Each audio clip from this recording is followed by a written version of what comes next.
خرید و فروخت کا وکیل بنایا، جسے میں پیسے دوں یا یہ چیز خرید کے لے آؤ، اور میں نے کہہ دیا کہ یہ بیچنے کا میں نے وکیل بنایا کہ 50 کی چیز ہے، ویسے تو اگر تم 100 کی بیچ دو گے نا تو میں تھوڑا سا نفع دوں گا، اور وہ جا کے اپنی مہارت سے واقعی وہ چیز 50 کی 100 کو بیچ دیتا ہے، لیکن ہمیں آ کے بتاتا ہے میں نے 50 کی بیچی ہے، اور 50 اس قصد و ارادے سے رکھ لیتا ہے کہ چونکہ میری سیلز مین ہوں، میں نے اچھے انداز سے کسی کو قائل کر کے 50 روپے زائد چیز لے کر چیز بیچی ہے تو یہ 50 میرا حق ہے، تو کیا وہ رکھ سکتا ہے کہ نہیں؟ دیکھیے مسئلہ یہ ہے کہ جب ہم کسی کو وکیل بناتے ہیں تو وہ شے کا مالک نہیں ہو جاتا، بلکہ وکیل اگر خرید رہا ہے یا بیچ رہا ہے تو اپنے موکل کی طرف سے خریدتا ہے، موکل کی طرف سے بیچتا ہے، موکل جو وکیل بنانے والا ہے، تو گویا کہ اس کی نہ چیز تھی نہ اسے اس کا حق تھا کہ وہ اس کا پیسہ رکھتا۔ اگر وہ واقعی اتنا ماہر ہے اور وہ نہیں چاہتا کہ مجھے کم پہ رکھا جائے تو صاف منع کرے، پہلے طے کرے، لیکن جب طے نہیں کرتا 50 روپے کی چیز 100 روپے میں بیچتا ہے تو گویا کہ یہ مالک کا ہی حق ہے، کیونکہ 50 میں بیچتا تب بھی یہ چیز کا بدلہ تھا، اگر 100 روپے میں بیچا تب بھی یہ 100 روپے اس چیز کا عوض ہے، چیز کا ہی بدلہ ہے۔ یہ الگ بات ہے کہ اس نے اپنی مہارت سے ٹھیک ہے 50 زائد میں بیچ دیا، لیکن یہ موکل کا حق ہے کہ پورے کے پورے 100 روپے لا کر دے۔ اگر وہ اس میں سے 50 روپے اپنی مہارت کے کاٹ لے گا تو اس مہارت کا جواب اسے بڑی مہارت کے ساتھ پھر میدان محشر میں دینا پڑے گا، اور وہاں کوئی مہارت کام نہیں آئے گی۔ اس لیے اس قسم کے جو پیسے دبائے ہوں واپس کیے جائیں۔ اور ضمناً اس میں ایک مسئلہ میں عرض کر دیتا ہوں کہ بعض لوگ جیسے مثال کے طور پہ انٹرویو وغیرہ دینے جاتے ہیں، قابلیت بڑی زبردست ہے، انٹرویو لینے والے کہتے ہیں یا جو کوئی بھی کمپنی ہے، کوئی بھی ادارہ ہے، آفس وغیرہ ہے، وہ کہتا ہے کہ جی ہم آپ کو اس کی سیلری مثال کے طور پہ 25,000 روپے دیں گے۔ اب وہ اپنی قابلیت کا اندازہ کر کے سوچتا ہے کہ مجھے ملنے چاہیے 40,000، وہ 25,000 پہ ڈن تو کر دیتا ہے کیونکہ بھئی نوکری ملنا بڑا مشکل ہے، لیکن پھر بعد میں وہ ادھر ادھر سے کمپنی میں ہاتھ مار کے 40,000 پورے کرتا ہے اور یہ کہتا ہے کہ جی میں نے چونکہ میری قابلیت زیادہ ہے اس لیے میں پورے اپنے 40,000 کر رہا ہوں۔ اس قسم کے بھائیوں کو چونکہ ریلیٹڈ مسئلہ تو میں عرض کر دیتا ہوں کہ یاد رکھیں جتنے پر سیلری جتنے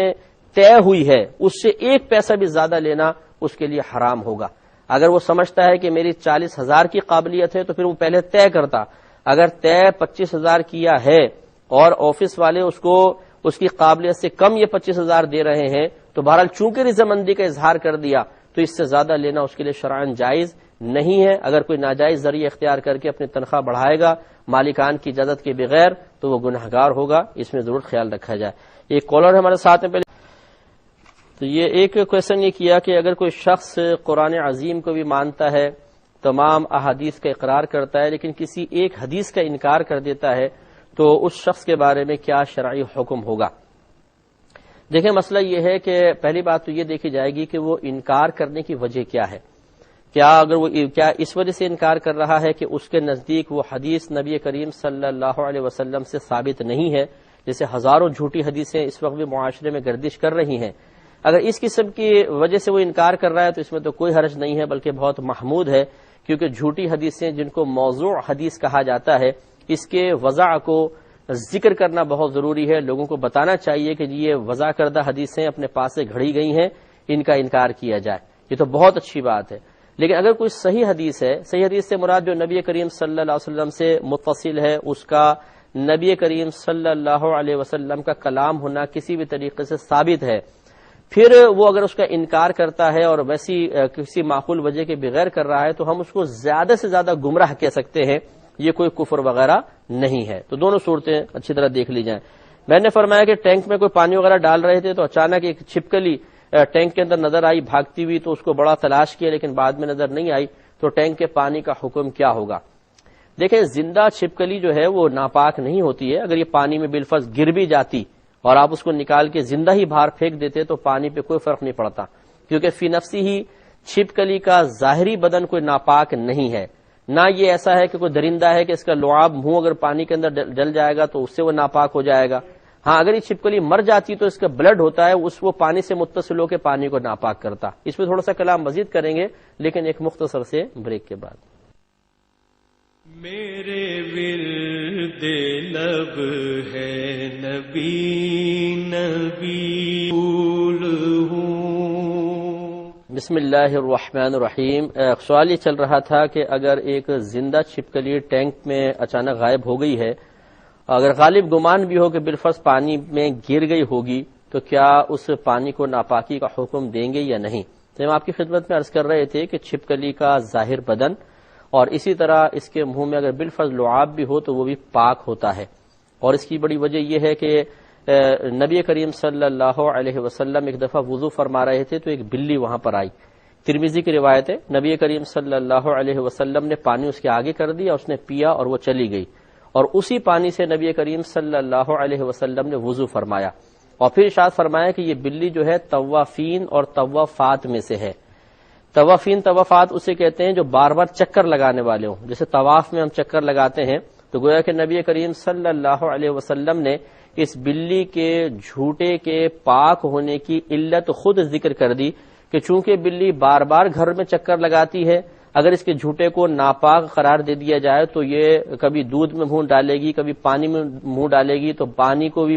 بہانا، پھر برتن کو پاک کرنا، بار بار پاک کرنا لازم آئے گا، اور اس سے لوگ شدید حرج میں مبتلا ہو جائیں گے، لہٰذا بلی کا جھوٹا پاک ہے۔ اس سے فقہائے اسلام نے پھر یہ علت نکال لی کہ طوافین اور طوافات والی علت جس بھی جانور میں پائی جائے گی اس کے جھوٹے کو پاک قرار دے دیں گے، لیکن کتے کے بارے میں چونکہ نص قطعی نبی کریم صلی اللہ علیہ وسلم کی طرف سے آ گئی، تو یہ نہیں کہ گھر کا پالتو کتا ہے جی بار بار کمروں میں آتا ہے جاتا ہے تو اس کے جھوٹے کو بھی پاک قرار دے دیا جائے، وہ ایک الگ مسئلہ ہے۔ باقی جیسے اب فقہائے اسلام نے فرمایا کہ چوہا ہے، اگر اس کے منہ پر ظاہری طور پہ کوئی نجاست نہ ہو، یہ پانی پی لے گا، پانی پاک رہے گا کیونکہ طوافین میں سے ہے۔ اسی طرح جتنے حشرات الارض جس میں چھپکلی بھی شامل ہے، یہ بھی چونکہ دیواروں پہ رہتی ہے، بار بار آتی جاتی ہے، تو ظاہری بدن تو ویسے ہی پاک ہے، اس کو شریعت نے ناپاک قرار نہیں دیا، اور اگر لعاب لگ بھی جائے تو طوافین میں سے ہے، اس کو ویسے بھی بالفرض اگر لعاب ناپاک بھی ہوتا، جیسے بلی کا لعاب درندہ اگر درندے ہونے کی نیت سے دیکھا جائے، جہت سے دیکھا جائے تو ناپاک ہونا چاہیے، لیکن اسے بھی نبی کریم صلی اللہ علیہ وسلم نے بار بار طواف کی علت کی بنا پر، بار بار چکر لگانے کی علت کی بنا پر پاک قرار دے دیا، تو چھپکلی کا لعاب بھی پاک ہو جانا چاہیے تھا، یعنی اس کو پاک قرار دیا جانا چاہیے تھا، جبکہ یہاں تو کوئی ایسی مطلب کوئی حدیث بھی نہیں ہے جس سے چھپکلی کے لعاب کا ناپاک ہونا ثابت ہو۔ خلاصے کلام یہ ہے کہ نہ اس کا لعاب ناپاک، نہ ظاہری بدن ناپاک، تو یہ پانی بھی پاک رہے گا۔ ہاں اگر یہ مر گئی، ٹینک میں گر کر پھول گئی، تو پھر چونکہ مرنے کے بعد جو جسم میں ایک مدافعاتی نظام ہوتا ہے کہ وہ پانی کو اندر جانے سے روکتا ہے، وہ ختم ہو جاتا ہے تو پانی اندر تک پہنچتا ہے، اور پھر جسم میں جو بلڈ موجود ہوتا ہے اس سے یہ متصل ہوتا ہے پانی، اور اس خون کی وجہ سے وہ ناپاکی اس پانی کے ساتھ اندر سرایت کر جاتی ہے گویا کہ۔ تو اگر چھپکلی مر گئی، بعد میں دیکھا کہ مری بھی ملی ہے، تو اس پانی کو ناپاک قرار دیں گے، لیکن جب تک وہ چھپکلی زندہ ہے، آپ نے نہیں مرتے ہوئے دیکھی یا گر گئی اور آپ نے نکال کے پھینک دیا، وہ مری نہیں تھی، پانی پاک رہے گا۔ میں نے فرمایا کہ اگر حرمین میں نماز پڑھ رہے ہیں جماعت کے ساتھ اور سامان اپنے سامنے رکھ دیا، تو کیا ایسا کرنا درست ہے کہ کوئی اٹھا کے لے جائے؟ اس بات کے اندیشے کے پیش نظر اور اس سے قطع صف لازم آئے تو کیا حکم ہوگا؟ دیکھیں، سامنے رکھنا اگر ایسا ہے کہ اگلی صف کے اندر رکھ دیا آپ نے تو پھر تو یہ مناسب نہیں ہے، کیونکہ واقعی اس سے اگلی صف نہیں بن سکے گی، اور اگر ایسا آپ نے رکھا ہے اپنے درمیان کہ آپ اگر سجدہ کریں تو وہ سامان کی اتنی اونچائی نہیں ہے کہ آپ کے سجدے سے مانے ہو، اور سامنے آپ کے رکھا ہوا ہے، سامنے والی صف متاثر نہیں ہو رہی، تو پھر اس میں کوئی حرج بھی نہیں ہے۔ لیکن بہتر، افضل اور اولا صورت یہی ہے کہ آپ جب نماز کا وقت ہونے والا ہے، آپ کو پتا ہے، تو اس سے پہلے ہی وہ سامان کسی ایسے محفوظ مقام پہ رکھیں کہ بعد میں آپ کو مل بھی سکے اور یہ درمیان میں اس قسم کی مداخلتیں نہ ہوں۔ بہرحال آپ کو تفصیل بتائی کہ سامنے والی صف میں رکھنا مناسب نہیں ہے، بلکہ قطعی صف ہوگی تو پھر اس میں گرفت بھی ہے، اور اپنے سامنے رکھ سکتے ہیں۔ ایک انہوں نے فرمایا کہ بھائی نے